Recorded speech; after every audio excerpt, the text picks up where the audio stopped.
Anyways, let's get on to Meta's topic. What do you got for us? This is actually your topic.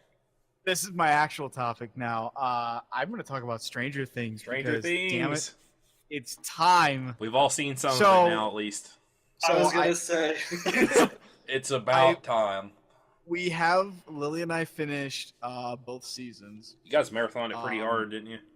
Yeah, we did. We finished season 1, and literally how it worked was we started season 1 in the beginning of the week, either Monday or Tuesday, and then we commenced to do this. I would wake up, go to work, come home. We'd immediately sit down and watch Stranger Things until either of us had actual obligations to go to that involved other people.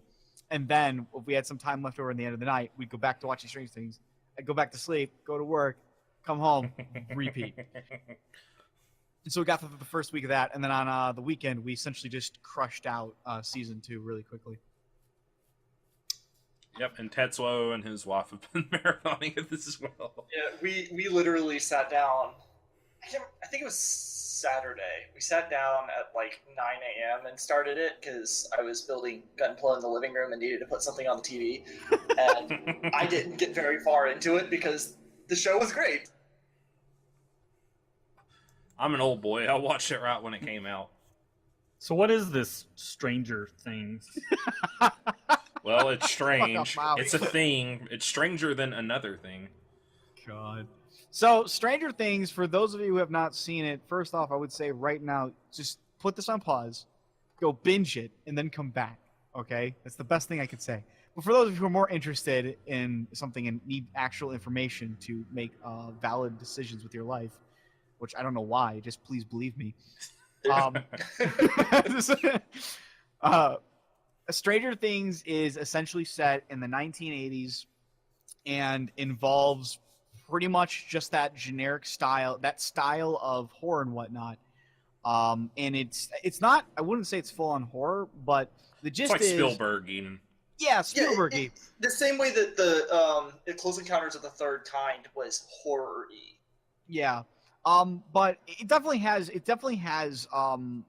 the touch-ups of modern cinematography and the like and storytelling, but done in a very 80s style, which gives this wonderful sense of nostalgia for those older school type of horror things, while giving you the kind of quality that, you know, our day and age can provide. But it's essentially about this town that is unfortunately going to soon become or is currently the hub to a lot of very strange things that are going on, involving government, involving monsters, involving even another world. And you have a lot of different characters, all actually across different age groups, who are involved in some shape or form with all these things that inevitably lead to one singular strand where they all meet up and deal with the problems in order to effectively beat the bad guy and live on to see the next sunrise. It's absolutely wonderful. Yeah. I've never had in a long time, I've never been so entranced by a series, and it's magical in a way. It's almost like being a child and watching Lion King or something. Yeah, and it's That's probably on point. yeah, it's another like kind of example of like quote unquote nerdy things kind of like sifting into the mainstream. The kids like the game starts out or the show starts out with them playing D&D basically. It's got lots of references to Dungeons and Dragons. It has lots of references in general to a lot of nerddoms. Yeah. Yeah. It's, I mean, not to get too spoilery, but here I go. I mean, just the creature, even the way that they expose the creature and slowly, like, reveal it and whatnot. That first episode, literally, I paid for all of my seat, but I was only using the edge of it, okay? I was like so on edge when I was looking at this, when this creature shows up and they do a wonderful job of starting off by just not showing you what it is. You don't see it at all. I mean, that opening moments where the dude is running, trying to get to the elevator, and he's just looking back, and all you're seeing is flashing lights. It is so intense, but in every right way. And then the characters themselves are just lovable. Hopper is fantastic. I love the fact that he's He does exactly what I have to praise this specifically because this is like the one problem I always have with horror stuff is that generally the characters are idiots. Hopper's not. Hopper is the exact opposite. He's intelligent. He's smart. He picks up on what things. What is going on constantly? Yeah. What is going on? He just wants to get to the bottom of things. He doesn't hesitate to go do what needs to do. Like, exactly. There is no pausing in his footsteps. He is, all right, we're going to do it. Yep. Despite his character build up, because the way that they build him up, you're curious if he's going to be. It's funny too because like they start off his character literally starts off like waking up and he's very clearly he's kind of tidy in his house, but he very clearly drinks, he takes medication, he smokes. He's not all that interested in taking care of himself all that greatly. He presents himself. Yeah, at least in the beginning of the episodes when they first introduce him, they present him as this kind of almost a slobbish type of character. But he immediately takes a 180 when he starts to like click in and realize that things are going on, and he investigates them. He's intelligent. He approaches the problem. He sees it with at least as much as understanding as he can provide for his character. It's wonderful because he's doing everything right, and shit is still going wrong. He's like the character Meta would play if he was going to play Call of Cthulhu, basically. Yes, that is exactly the kind of character. Like, shit's not right. Give me a gun. And I'm like, this man knows exactly how to solve a problem that may not make sense.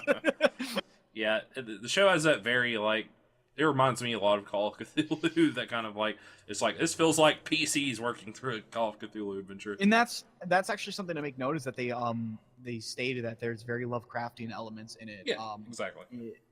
If I don't know if you saw any of it or not, but there's the Beyond Stranger Things. No, I haven't watched any. It's essentially just them, the writers and some of the actors, going and they're talking about the episodes and some of the themes. And generally, it's very casual, but you do get some insight in the background of things. And one of the things they say is that they did utilize very Lovecraftian themes in all of it. Uh-huh. I mean, the Upside Down world is absolutely.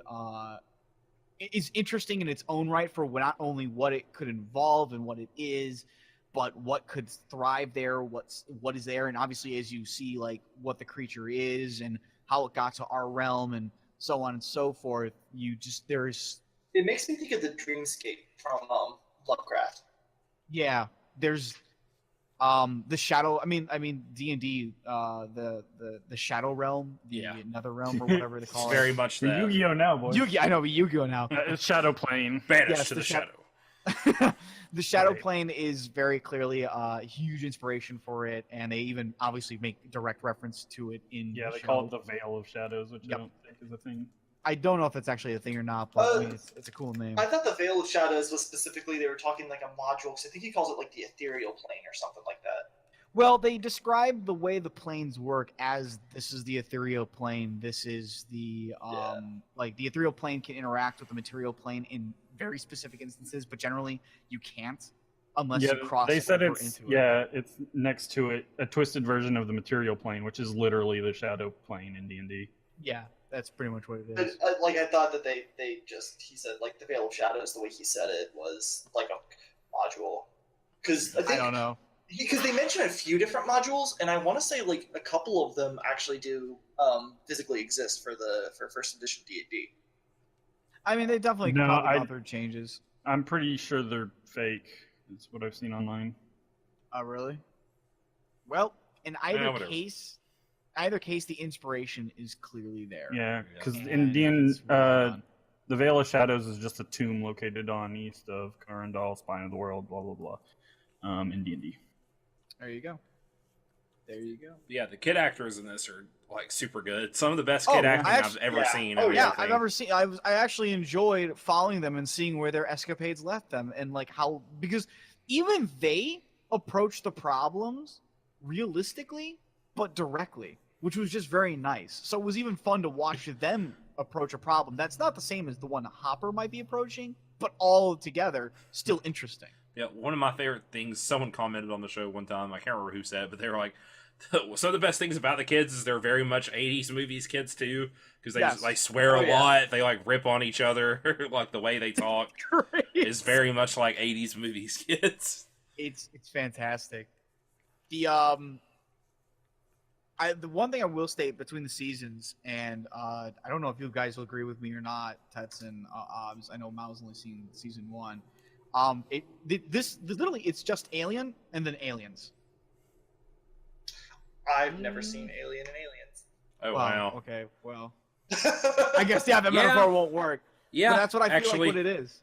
yeah. I feel like there is definitely. I will state that there is definitely a slight tonal shift from Yeah. the first season to the second season, in the same way there was a heavy tonal shift in Alien and Aliens. When I first cut on the second season of Stranger Things, it opens up with that bank robbery, and I was like, "Am I watching The Dark Knight Rises?" That's exactly what I thought. It's got like masked guys running out of a bank, like to a van. I was like, "Okay, is this Stranger Things?" I know, right? I will say too, and like specifically, I guess going with the point that you're talking about Aliens versus Alien, is in season 2 compared to the trying to think how to say it without being too spoilery. So I guess spoilers for season 2. The Return of the Demogorgon. Yeah. Suddenly, like before, it was this big uber like horrible thing, and then now they're more but less. Yeah, that's kind of weird. It's kind of weird, but I mean, to be fair, they did modify it. It's not actually the Demogorgon that comes back. At least Right. we classify it. It is different. It is a different creature, but it very clearly draws. It's either an unevolved form. Yeah. We're Pokemon now. It's an unevolved form of it. Or, Stage 1 evolution. Yeah, it's stage of one evolution. Because it's on all fours and stuff. It's not like very. Yeah. It looks more like a Well, dog than a human. But Yeah. it started off like the Polytoad type deal, so I think it's Yeah. just like it's growing. It's the intermediary stages of a Demogorgon. I mean, they do Season state that like what I think even the characters state at one point, although it's not really focused on because you never really see like even the threat of it happening. Is they do say like when it's finally in that dog state, it's like what happens if it sheds again? Does it just become a full-fledged Demogorgon? Does it finally get its like badge and like it's done its civil service for 2 years? Man, I don't know. The kid who played Will in the second season freaking knocked it out of the park. Oh in some of yeah, those Oh, yeah. scenes. He's like the best Oh. kid in the second season. yeah. Where There's he's not very much in it in the first season. which kind of sucks, but I gotta say, of the 2 seasons, oh, and I should explain this for you, Teds. If you haven't seen Alien or Aliens, in Alien, it was very sci-fi horror. Horror was the major focus. Survival horror, if you really want to classify it with the double setup, but that's really what it was. Aliens was An action movie. It was really action horror. Yeah, and arguably you could even say it's action horror instead of horror action. So A lot of people Gotcha. think it's the best one. I like the first Alien though. I think the first Alien is way better than the Yeah, second I think one. so But too. I I'm know, not like a big fan of Aliens, honestly. I know a lot of people Third like the Alien second was better than Aliens Aliens. because the main character does get a happy ending. She does get a good ending in that one. So, Yeah. but that's essentially what it is. Like that's kind of the same thing that happens here. Is that like the first one is very horror. You don't know what you're facing. You don't know what you're fighting. There's a lot of things that are at play that you still don't understand. So you're working without information, which means that you're always attempting to stay a step ahead, but you're not sure if the step you're taking is going to keep you safe or not. And in the second one, it's a little bit less of that because you kind of already know what it is you're dealing with now. But in the second one, it brings a new dynamic to how Stakes are things- raised. Yeah, the stakes are raised, but in a far different manner. You're not facing something new without information again.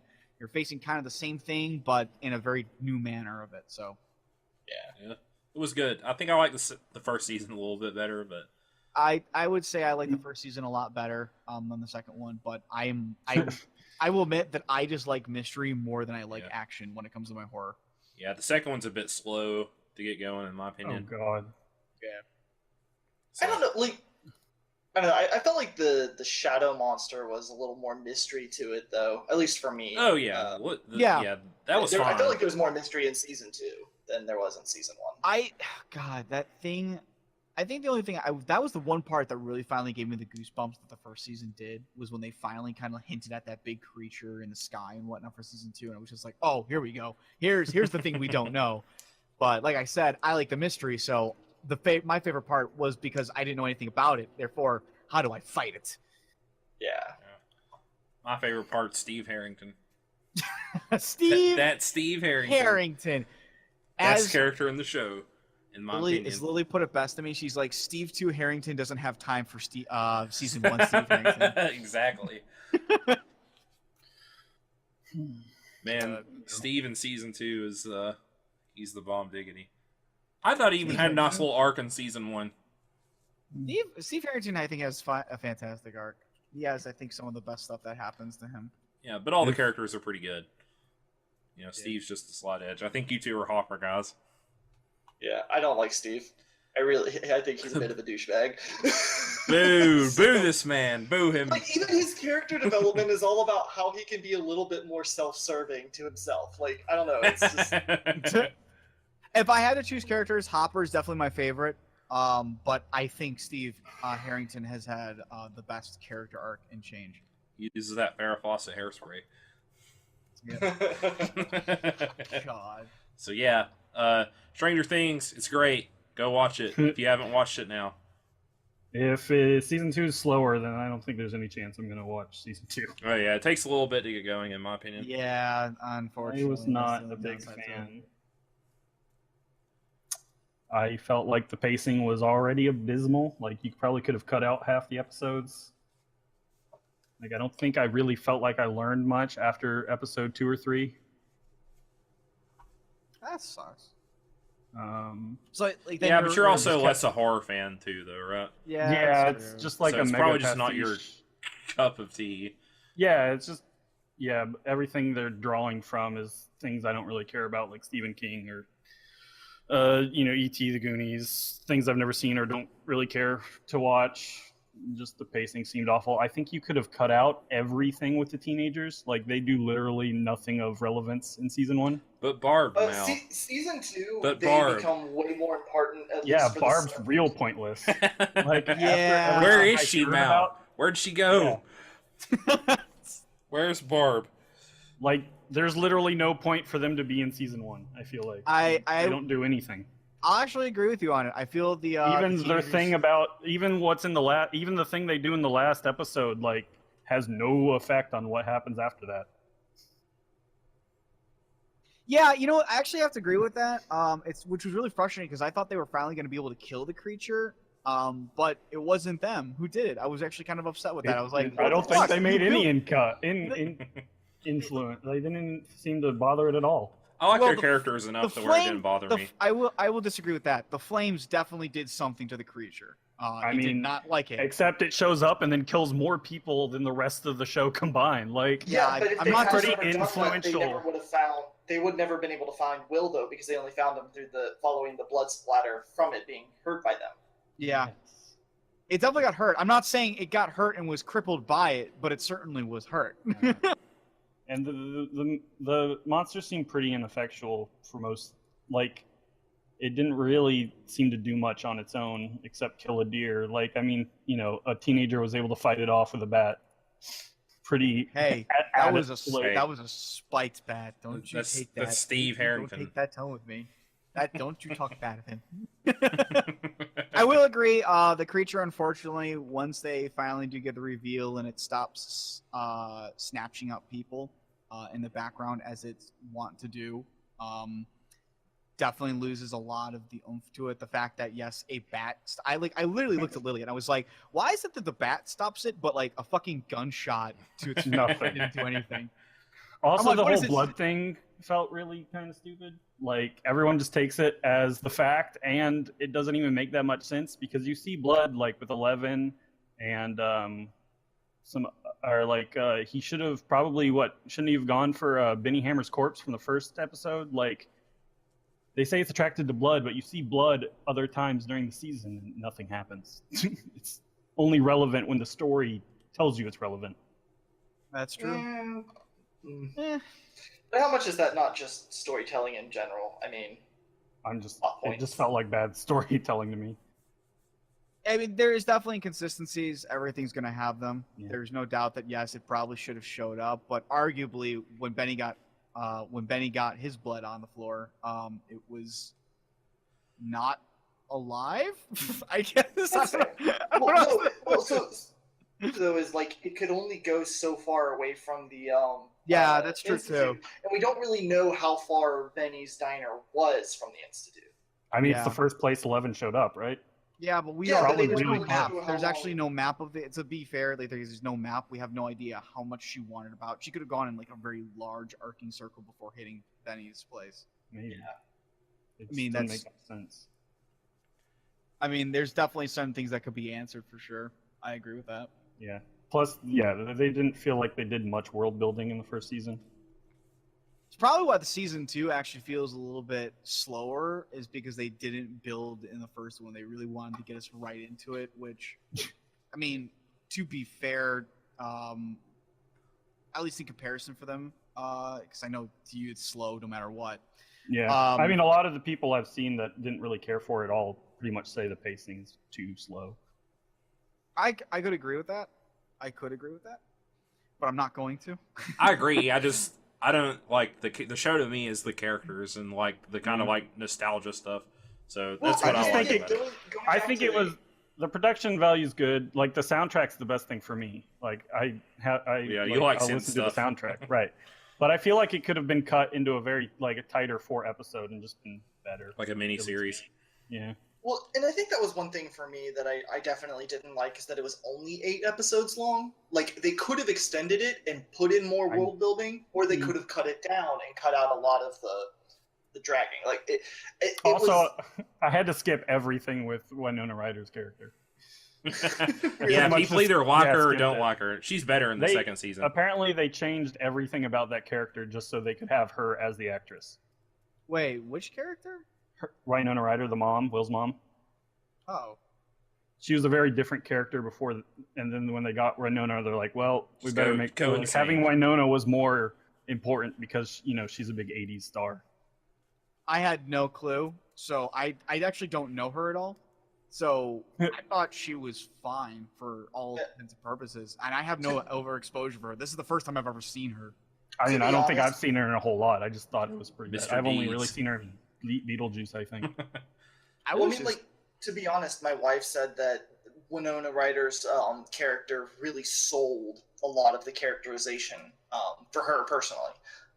Because she, again, kind of the whole Hopper does the things that you would expect the guy who should be in charge to do. She kind of does the things that you would expect a grieving, panicked mother to do. It's not just the movie grieving, panicked mother. She Loses the ups it. and downs. And, yeah, I actually kind of enjoyed the fact that she was able to, regardless of the reasons of how or whether it made any sense or not, was able to at least figure just out that didn't- shit was going on. Yeah, I didn't mind that. I just didn't care for her acting in it. Yeah, I didn't think her acting was like super good in the first season either, but I think she's better in the second season.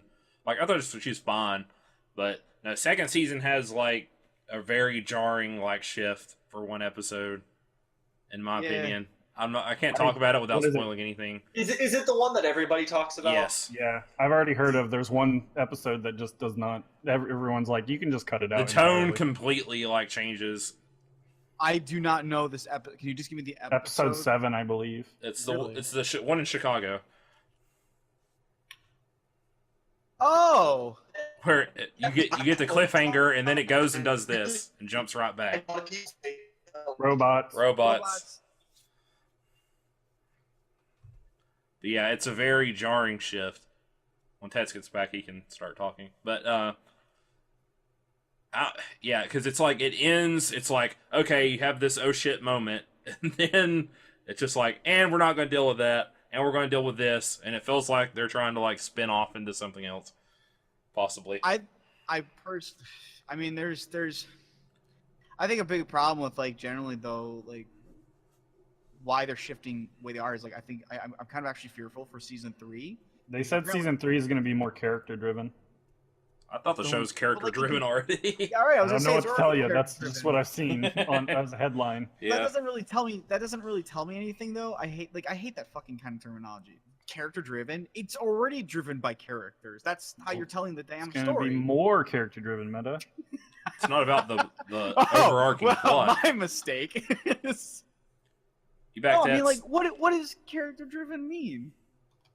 It's more like the plot is probably internal and like lots of dialogue and like exposition-y stuff. Probably. I don't come to Stranger Things for people to philosophicalize at me. Okay, I come to them because I want to see somebody get murdered, a mystery break out, and fucking Scooby-Doo and the gang try to. Oh, you want to talk about die. stupid like characters in horror? I just wish Nancy and Will's brother would have died, like when they went with the whole tree thing.